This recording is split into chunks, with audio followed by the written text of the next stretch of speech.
네, 안녕하십니까. 박종희 변호사입니다.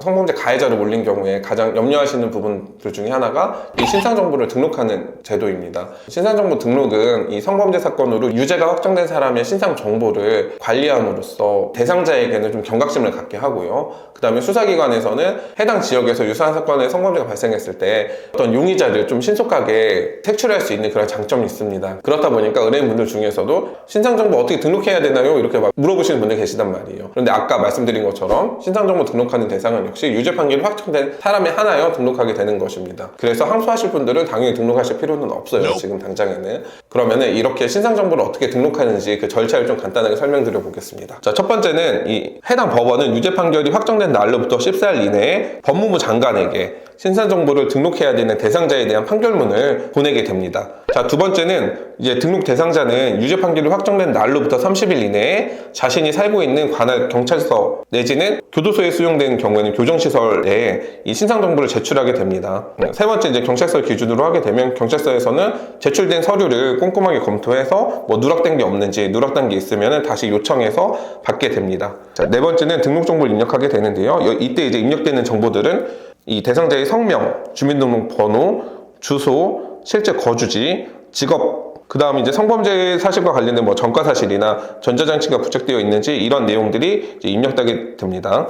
자, 그 다음 다섯 번째 단계는 이렇게 입력된 정보를 이 대상자도 이제 본인이 이제 알 수 있어요. 형사사법 포털의 열람 시스템을 통해서 이제 자신의 어떤 등록이 된 정보 등을 알 수 있습니다. 여섯 번째는 이렇게 등록된 정보들은 이제 여성가족부에 통지가 되게 됩니다. 이 여성가족부에서는 공개 고지에 필요한 정보를 본인들이 이렇게 받아볼 수 있기 때문에 해당 내용들이 여성가족부로 보내지게 되고요. 자, 일곱 번째는 이렇게 등록된 정보는 이제 성범죄와 관련된 범죄 예방, 수사에 필요한 범위 내에서 검사나 각국 경찰 관서의 장에게 제공될 수 있게 됩니다. 마지막으로 여덟 번째는 이제 등록 기간이 경과됐거나 이제 등록 면제 신청을 하는 경우에 이제 등록 정보가 폐기되게 되는데요. 이런 8단계를 거쳐서 신상정보 등록에 관한 절차들이 진행되게 되는 것입니다. 자, 그럼 이때 저는 몇 년에 신상정보가 등록돼야 되나요? 이걸 많이 물어보시죠. 자, 이것도 법에서 정해둔 기준이 있습니다. 이때 신상정보 등록 기간은 벌금형을 선고받으신 분들은 10년, 벌금형을 넘어서서 징역 3년 이하를 선고받으신 분들은 15년,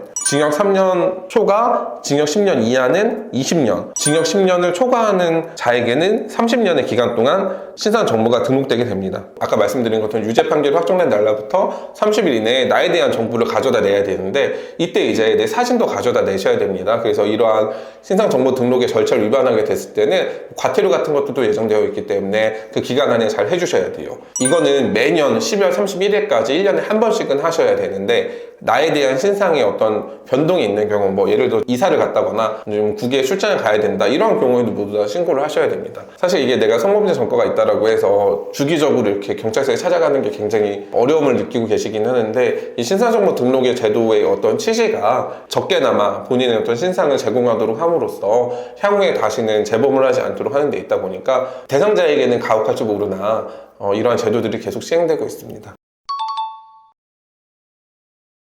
이 신상정보가 등록되는 대상은 판결문에 국한되는 게 아니에요. 그 성범죄 처벌에 관한 특례법에 신상정보를 등록해야 되는 조항들이 다 명시되어 있습니다. 그래서 내가 처벌받은 공소장 및 판결문에 적혀있는 나의 어떤 처벌 조항이 성범죄 처벌특례법에서 적혀있는 신상정보 등록 대상인지 아닌지에 따라서 내가 신상정보를 해야 되냐 안 해야 되냐가 판단되는 것이지 판결문에 판사님이 실수로 신상정보를 등록한다라는 문구를 누락했다라고 해서 내가 어떠한 신상정보를 등록해야 되는 그 의무가 없어지는 것은 아닙니다.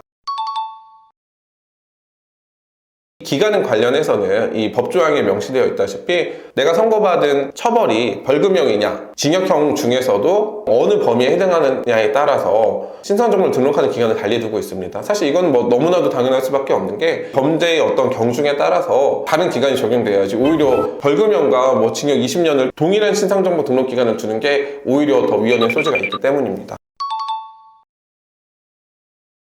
여기에는 이렇게 신상정보 면제 신청을 하기 위한 몇 가지 요건들이 있습니다. 자, 첫 번째는 내가 신상정보를 등록하고 있는 기간 중에 이제 다른 성범죄, 다른 신상정보 등록 대상이 되는 성범죄를 저질러서 유죄 판결이 확정된 사실이 없어야 됩니다.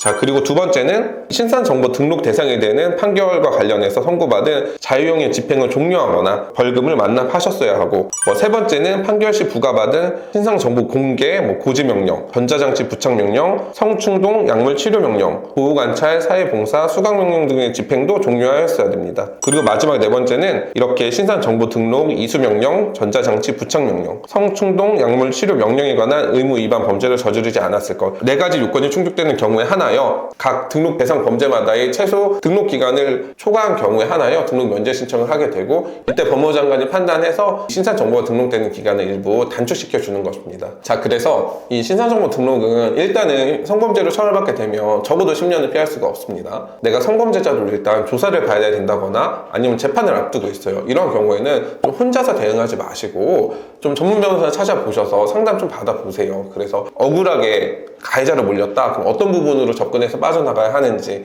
아니면 범죄를 저지른 것은 맞다, 그러면 나한테 돌아오는 불이익을 어떻게 줄여야 되는지, 이런 부분들을 심도 있게 논의하시고 대응 방법을 생각하시는 게 좋습니다. 관련된 내용으로 궁금한 점 있으시면 댓글이나 유선 전화 통해서 문의 주시면 됩니다. 감사합니다.